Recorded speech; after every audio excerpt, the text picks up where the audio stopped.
Hi golfers, Nick here for Nick Taylor Golf. It's Friday, so welcome to another lesson on golf tips. This week on golf tips, I'm going to share with you a new golfer's first lesson using the stack and tilt golf swing. We're going to talk about things that we did at setup, things we did in the swing to help him improve his golf swing using the stack and tilt system.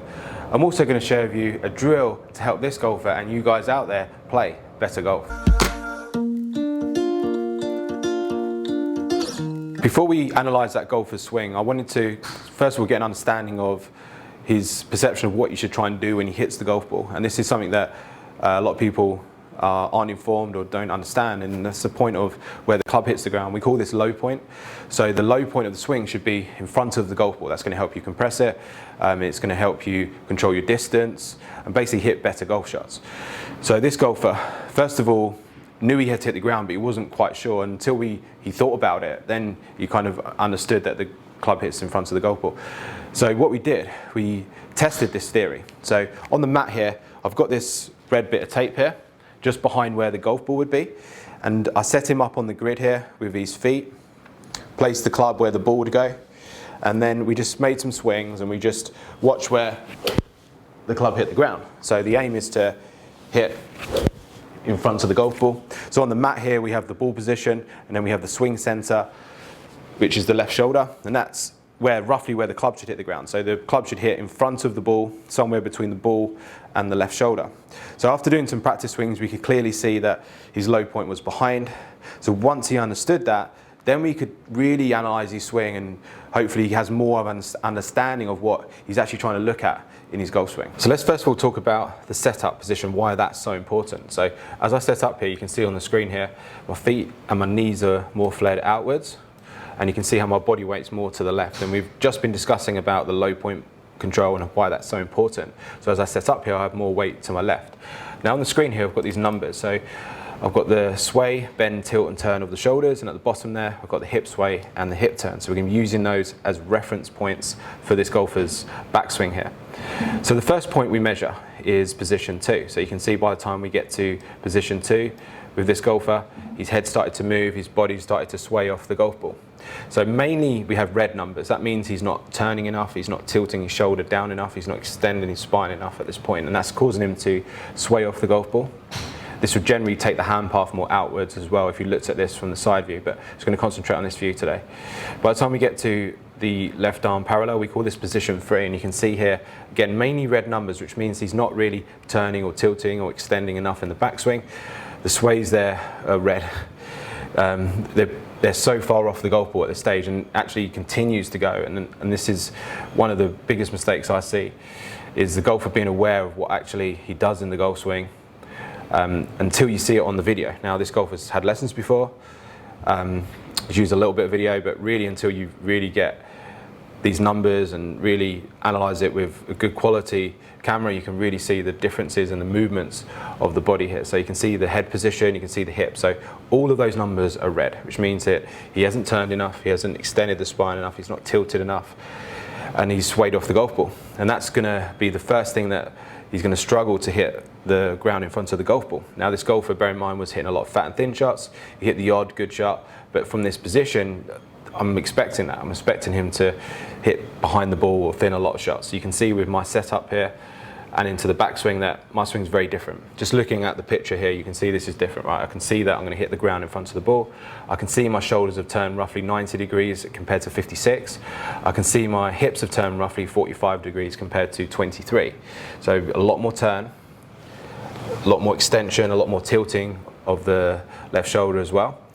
And this is a huge part of being able to control where the club hits the ground, but also create power, right?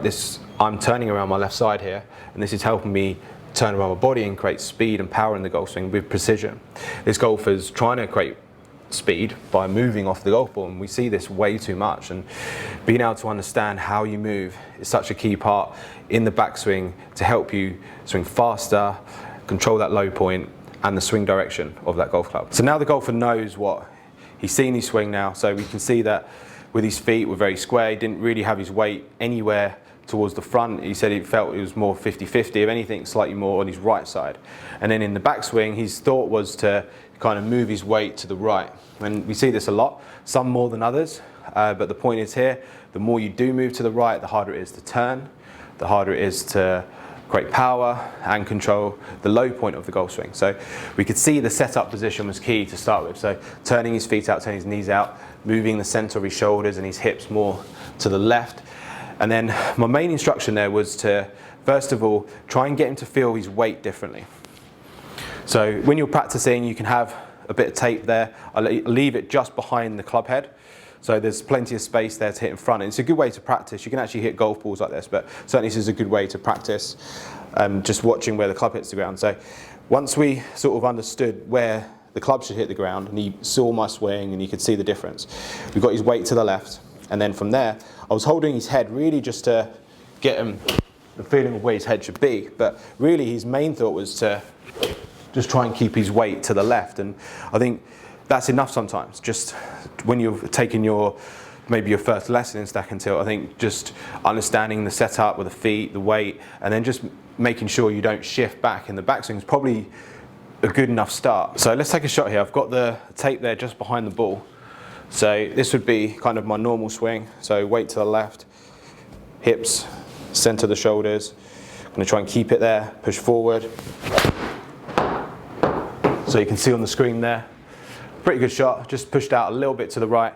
The tape is still there, and this is quite key. You see this a lot where as soon as you put that tape there, and I've got that about a centimetre behind the ball, so enough space to fit the club head in, just so I know where I'm going to hit. And you can see there 4.9 degrees into out and 4.9 degrees downwards. Let's take a look at what happens if I do the wrong thing, sway off the golf ball, and then hit that tape. See what happens to the club data there. So 4.9 degrees into out, 4.9 degrees down, which is pretty good. So this golfer was swaying, not really turning. So let's try and replicate his swing here. Okay, so I hit the ground there now, taking the tape on the club.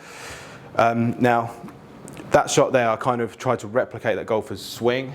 So you can see the shot was okay now, and this is important to understand that when you're indoors like this on a mat, you can hit slightly behind the ball and still hit an okay shot, but you can see 3 degrees upwards, club head speed there was only 71 miles an hour. So club path was similar, but the speed was less and the low point controls back. Because you can see, I hit the tape. So let's see the results now. So we talked about things that we did to help this golfer get better and have a better understanding of the golf swing. So if you take a look at the screen here, I've just pulled up some numbers. We have the shoulder sway and turn, the hip sway and turn. You can also see the ball speed there at the bottom, 63 miles an hour in the original swing and 85 miles an hour in the after swing, which is strange because in the after swing he didn't shift his weight to create that power. It's strange, isn't it? So taking a look at setup here, you can see the feet a lot more turned out. I've told him to move his weight slightly more to the left, which I think you can just about see. He felt this was quite a lot at this stage, and this is quite important to see on the video what that actually looks like.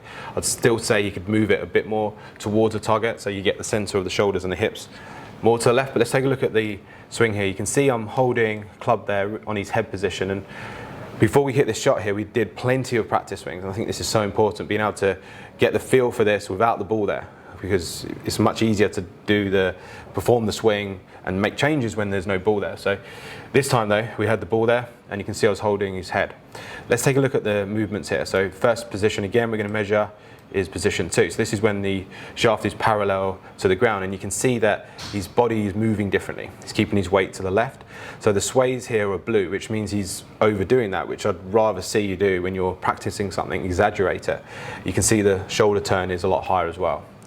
Then as he continues up to position 3 here, so this is when the left arm here is parallel to the ground.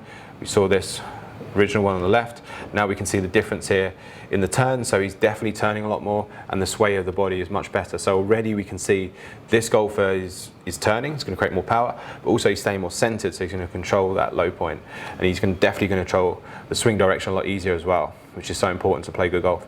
So by the time we get to the top of the backswing here, you can see the position of the body, right? It looks completely different compared to where he was on the left-hand side. The sways are blue still, which is only an inch too much, but actually I think they're pretty good. Whereas the red before, because he was moving so much off the golf ball.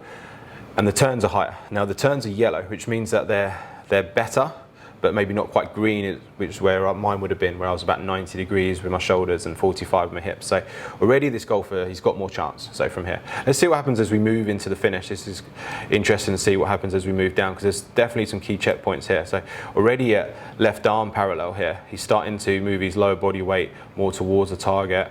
You can see the daylight creeping in between his right leg and that line there. Now impact, again, the sways are behind. The blue means that he's maybe not quite turned as much as he could do, and he sways a little bit more towards the target than you'd expect for the tour player average, but that's kind of what I wanted him to do, right? You can see clearly that this one on the left, as he came through, he was like hitting the ground behind the ball. This one here, you can see very clearly here, this club as it comes through, he's catching the ball first. So this one on the left-hand side, he was hitting up on the ball. This one on the right-hand side, he was hitting down on the ball, and that's huge key to play better golf. So massive change here for this golfer in this first lesson. And then by the time we move into the finish, again, you can see his hips more forward and his head's more stable by this stage. And then as we move into the finish there, you can see he's moved more towards the target. So by the time we finish the swing, he's turned more, he's moved his sways more towards the target. So massive improvement for this golfer. Let's just play these swings out together so you guys can see. So set up here, turned out the feet, weight more to the left, keep the weight to the left in the backswing, keep moving it forward into the finish, try and keep that head more stable. If you can do all those things, you're going to play better golf. So I think sometimes just making a difference at setup, making a difference in the backswing is enough. We saw the difference in that golfer's after swing in terms of how he moved through the golf ball. So just by moving better at setup and then in the backswing, that kind of helps him move better all the way down into the finish. Now, there's a lot more to do here for this golfer, but that's a good start. That's a good first lesson, and it's a good way to practice. On a mat, place a bit of tape, leave a small gap for the club, and just try and hit in front of that. And I think that's a good way of, without even hitting golf balls, you can do that at home just on a mat. I think it's a good way for you to try and control the low point. So make sure you keep the weight forward and stay on the grid. Thanks for watching that, golfers. I'll be interested to hear what you worked on in your first lesson with stack and tilt, or whether you don't work on stack and tilt and you've worked on trying to shift your weight. I'll be interested to hear, because you can see a big difference in the power and also the control of that low point of the swing when you keep your weight forward in the golf swing. So thanks for watching. If you enjoyed the video, please give it a thumbs up. It really helps me. And I'll see you again next week for another video.